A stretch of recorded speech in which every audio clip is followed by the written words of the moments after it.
Hello YouTube, MB Contillo, welcome to my channel. So, gabi na naman at manonood naman tayo ng mga creepy videos o mga nakakatakot na video. So, ngayon ang papanoorin natin ay video clip ni Goosebumps Top 5. At ang title ng video na to ay multo na nakuhaan ng kamera, humuhugot sa araw ng mga puso. So, sakto kasi February ngayon at February 14 na rin. So, saktong-sakto tong video na to ni Goosebumps Top 5. So, tingnan natin baka may mga hugot to. Tara, samahan niyo ako manood. Ang mga video ng inyong matutunghayan ay para lamang sa mga taong matatagang loob dahil maaari itong magdulot ng disturbance sa inyong mahimbing na pagtulog. Yan. Intro pa lang, no? Top 5 Ghosts Caught on Tape Valentine Special. Nawawala, bumabalik.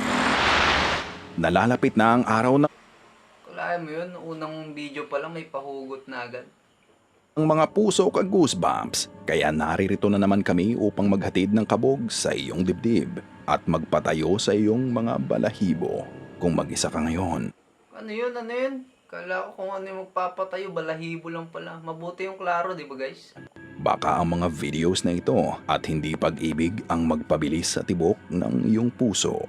Nagdaraan lang ang mga tao sa buhay natin, mayroong darating, biglang aalis, at kung minsan, bumabalik. Grabe mga hugot dito ni Goosebumps Top 5. Mukhang maganda to ah. Interesting guys. Kahit nakakatakot pero para mawawala yung takot natin dahil sa mga hugot ni Goosebumps Top 5 dito. Ang iba, nag-iiwan ng ligaw na boses ng bakas ng anino. Pero hindi natin matukoy ang punot dulo nito. Nagiging kababalaghan sa ating paglalakbay. Gaya na lamang sa video na inyong mapapanood, tahimik lamang na nagmamaneho ang driver na ito ng kanyang taxi. Makikita natin sa backseat na wala siyang pasahero. Binabaybay niya ang kalsada hanggang sa mayroong pumara sa kanya. Mabuti na lamang at may kamera ang kanyang taxi at may mikropono rin ito. Pagmasdan ang susunod na mangyayari sa kalagitnaan ng kanyang pagmamaneho. Kaya,入り込んでる。 Uy, shit! Ang pagitaw ng isang pasaherong anino. Mapapansin natin ang pagkawala ng anino sa oras na magawirin sa maliwanag na bahagi ng kalsada ang taxi. Ngunit maya-maya ay lumitaw itong muli. Kung kaninong anino to, hindi tayo sigurado. Ngunit masisiguro nating babae ang may nagmamay-ari ng anino dahil sa hugis nito na nagtataglay ng payat na pangangatawan at mahabang buhok. Mahahalata rin nating walang kamalay-malay ang driver sa paglitaw ng anino dahil tuloy lang siya sa pagmamaneho. Lumitaw o maglaho man ito. Ang tingin ko, ganoon dapat ang gawin mo sa oras na biglang mawala ang babaeng iyong kasama, sa oras na anino na lang niya ang iyong nakikita. Grabe mga hugot ba? So, yun. Tuloy natin guys. Grabe talaga mga hugot ni Goosebumps Top 5. Huwag kang tumigil sa pagmamaneho, tuloy lang ang buhay. Masaya si Lola. Naiinis ka rin ba sa tuwing nakikita ang mga tita at lola mo sa family reunion? Dahil panay sila tanong kung kailan ka magkakanobyo, nobya o asawa. Sulitin mo lang ang pagkainis ka Goosebumps dahil sigurado ako, mamimiss mo rin yan balang araw. Sa videong ito na isinuggest ng ka-Goosebumps na si Kevin Maceda, isang lalaki ang sinorpresa ng kanyang nobya sa hotel room na tinutuluyan ito. Makikita ang gulat at tuwa sa mukha ng lalaki at sinundan ito ng pagyakap ng kanyang nobya. Narito ang buong clip. Hello. Mak Abah tengok Uy, ni. shit. Oh, Hanafi berduaan. wala. Kantoi. Aku dah jumpa Dr. FMS kau, Dr. Su. Kita nyo guys. Nakita mo ba yun, ka-Goosebumps? Nang i-upload ito sa TikTok ni Heather Barney, marami ring nakapansin sa comment section. Makikita ito sa simula ng video sa oras na buksan ang pinto. Kitang-kita natin ang isang matanda sa likod ng lalaki. Hindi naman nakakatakot ang itsura nito. In fact, nakangiti pa nga si Lola at wholesome ang saya. Ngunit ang nakapagtataka, Biglang nawala. bigla na lamang itong nawala pagkalingat ng kamera. Dahil na rin sa salat na impormasyon na inilagay ng uploader tungkol sa pangyayari sa video, hindi namin matukoy kung sino ang matanda. Gayunman, hindi mo maiiwasang gumawa ng koneksyon tungkol sa matanda at sa lalaking sinorpresa. Dahil nga nakangiti ang matanda na pinaniniwala ang multo, masasabi nating mukha siyang masaya para sa nagaganap. Tila ba iniisip niya, mabuti na lang at may nagpapasaya sa apo ko. May nagpapasaya na din ba sa'yo? Sana all missed na kita. May sinabi ang philosopher na si Alan Watts tungkol sa multo. Ang sabi niya, kapag nakakita ka ng multo, imbis na matakot ka, lakaran mo. Tatagos ka lang, parang hamog sa umaga, parang usok sa kalsada. Gaya ng multong itong nakuna ng kamera.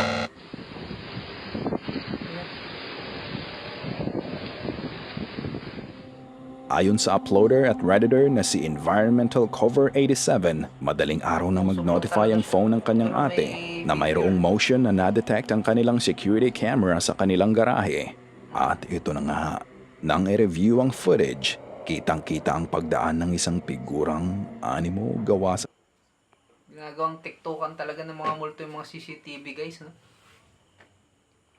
hamog uusok. Hugis tao ito na may katangkaran. Maaaninag natin ang malawak nitong balikat, ang ulo at ang torso.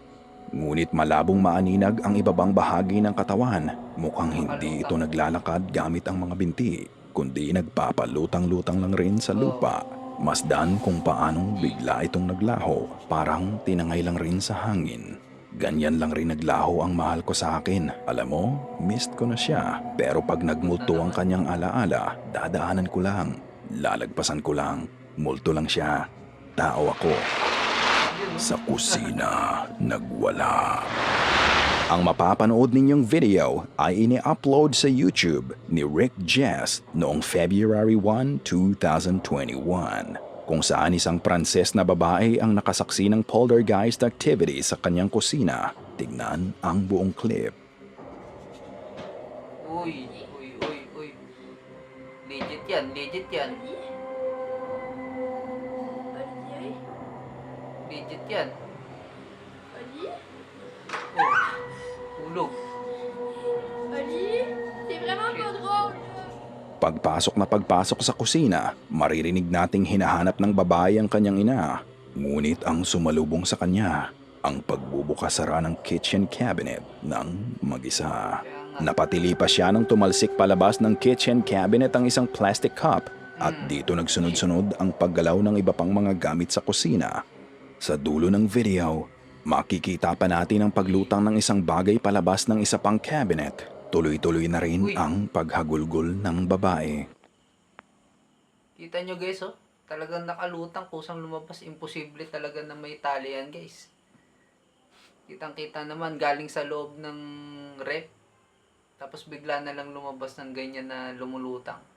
Ibig sabihin yung mga elemento talaga yan. Posibleng may tali yan guys. Hindi mahanapan ng paliwanag ang mga nangyayari. Minsan ganyan talaga ang buhay. Hindi mo mahanapan ng dahilan. Kaya maiiyak ka na lang sa pagkalito. Minsan parang pag-ibig. Ganito ang dulot ng multo ng nakaraan. Akala mo wala na, ni hindi mo na nakikita. Hanggang gumalaw mag-isa ang isang bagay at gulatin ka. Doon mo maaalala ang pagtalsik ng mga gamit sa kusina, ang mga basag na plato, ang sigaw, ang hagulgol at ang gulo na iniwan mo. Gayunman, maraming nagsasabi na hindi sila naniniwala sa video na ito. Ngunit ka-goosebumps, gaya ng lagi, kayo na ang humusga. Mga larawan, Doryodo Ruins. Sa huling video para sa gabing ito, sasamahan natin ang team ng Umaga Toki Film na binubuo ni na Tomo, Hiro at Chiaki upang libutin ang Doryodo Ruins na matatagpuan sa Hachioji sa Tokyo, Japan. Maraming haunted photos ang ipinadala sa kanila ng kanilang mga manonood at kinuna nito sa Doriodo Ruins. スマホで撮ったものを送ってもらってます、はいでお友達と4人で、はいまあ見る限りどこか遊びに行ったんですかね。小学生ぐらい。そうですね、大体お年としてはそのくらい。よくある映り方してます。え何これベタなやつでしょ？これはめちゃくちゃベタです。よくある映り方してます。ちゃんと指ですよね。なんか光がさ、どうとかさ。 Narito ang isa kung saan may ligaw na daliri ang nakita na lang na nakaakbay sa isang nasa larawan. Sa ikalawang larawan, sa isang litrato ng sanggol na Teka lang. Parang ano, tumatayo yung balahibo ko. Mamaya meron din sa likod ko. Creepy. isinama sa camping. シャッター切ったんですよ。で1枚目の写真これです。はい可愛い赤ちゃん可愛いのやつ。赤ちゃん。何の変哲もないですよね。でその次の瞬間パシャッ2枚目撮った写真がこちらです。何？中年女性のえ顔のようなものがでもありえないですよね。この何かラックの下のところにこん顔がなとこに人入れない。まあ不可能です。 Isang mukha ng babae ang sumingit. Sa ikatlong larawan, isang tao ang makikitang nasa alanganing posisyon ng tulay. そうしてます。赤ちゃんとお母さん。そうですね、赤ちゃんを抱いたお母さんが被写体となってでトロッコに乗ることができるっていう観光地なんですよ。 Saan? でまあね明るい場所で何の怖い要素ないじゃないですか、はで次の瞬間シャッター切りました。不思議な写真です。 Gilid. 人がいる。何がどうなったらこうなる、まあ当然ですけどもこんな風に人立てるわけないじゃないですか。当たり前ですけどね。うつむいてるのはちょっと怖いなと。こういうね橋なんかまあ欄干でまるでね足からこう Ito pa ang isang kakaibang larawan. Sa kaparehong tulay sa ikatlong larawang ipinakita nila. Sa isang larawang kinuha sa gabi, isang nakalutang na mukha ang maaaninag sa kakahuyan. 気味悪い表情をしてますよね。で確かにまあ見ようによっては防災頭巾をかぶっているように見えなくもない、ただ完全にここ橋ですよね。それ吊り橋のようなそこ本当だし。完全に宙に浮いてるんですよね。この下崖ですから Japan talaga guys, nakakatakot. 明らかに今へえ。生きてる人間ではないのはまあ明らか。こっちも。 Malinaw na mukha ito ng babae. Mm. Ang sumunod na larawang ipinakita nila ay kakaiba sapagkat hindi alam ng may-ari na nakuhaan pala ang larawang ito. At kapag sinuri ng maigi, may isang malaking kababalaghang makikita. なんか人がいっぱいいるところのなんか階段を取った。まず見てほしい。 Sa larawan, makikita ang isang lalaki na walang ulo. Kinunan isang hapon ang larawan. Mapapansin rin ang kakaibang pattern na iniiwan ng ibang nagdaraan. At kung titignan mo mula sa malayo, mapapansing bumubuo ng hugis ng isang malaking mukha ng babae ang mga kakaibang pattern sa larawan. Kinala nila, isa itong multo na nagdaan mismo sa harap ng kamera. Hindi tuloy pinalagpas ng Umaga Toki team ang pagkakataon na mag-picture taking sa ruins at tingnan kung may mga kakaibang masasagap rin ng kamera. Ito ang nakuna nila.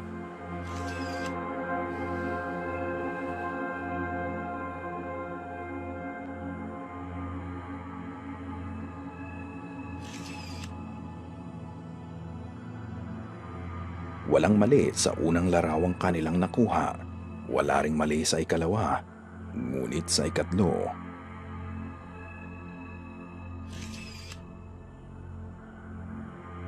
napakadilim lang ng rehistro ng kamera sa ikatlong larawan at hindi nila alam kung bakit. Nang i-adjust nila ang brightness. こんなことなる？首何これ？なんか伸びてる。これマジ今撮ったもんね今。えちょっと撮って今だよ今。 Shit, di makita. 首なんか伸びてる？ Kailan nakakita? 多分ねこっから上がもうぐにゃーってなってんだけど。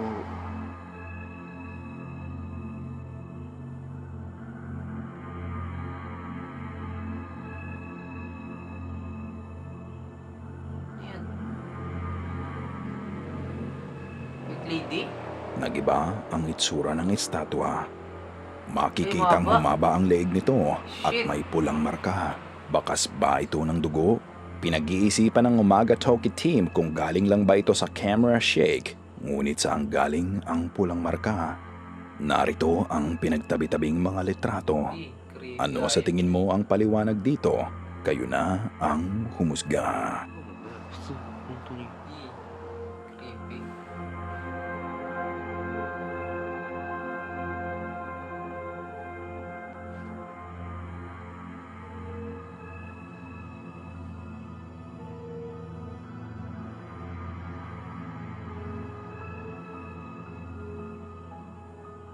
Creepy ng statue naman yan. Sana ay kinilabutan ka sa mga video na aming itinampok ngayong gabi. Kung may nais kang ibahagi ay So yun guys, sana nag-enjoy kayo dito. Ang daming hugot ni Goosebumps Top 5 dito. Bagay, totoo naman yung iba dyan na huwag natin isipin yung mga bagay-bagay na ano. Kapag nawala sa atin, imbis na problemahin natin, di ba? Move on, di ba? Tama naman yun. Tsaka, huwag nyo palang kalimutan guys, i-subscribe si Goosebumps Top 5 at ngayon 2025 may mga bago na rin siya mga video. Matagal-tagal siya nawala pero ngayon 2025 marami na naman siyang bagong video. Yun sa pagkakaalam ko. So yun guys. Huwag niyo rin kalimutan na mag-like, subscribe at i-share niyo na rin ang aking channel at para sama-sama tayong manood gabi-gabi sa mga ganitong creepy videos. At yun lang, maraming salamat.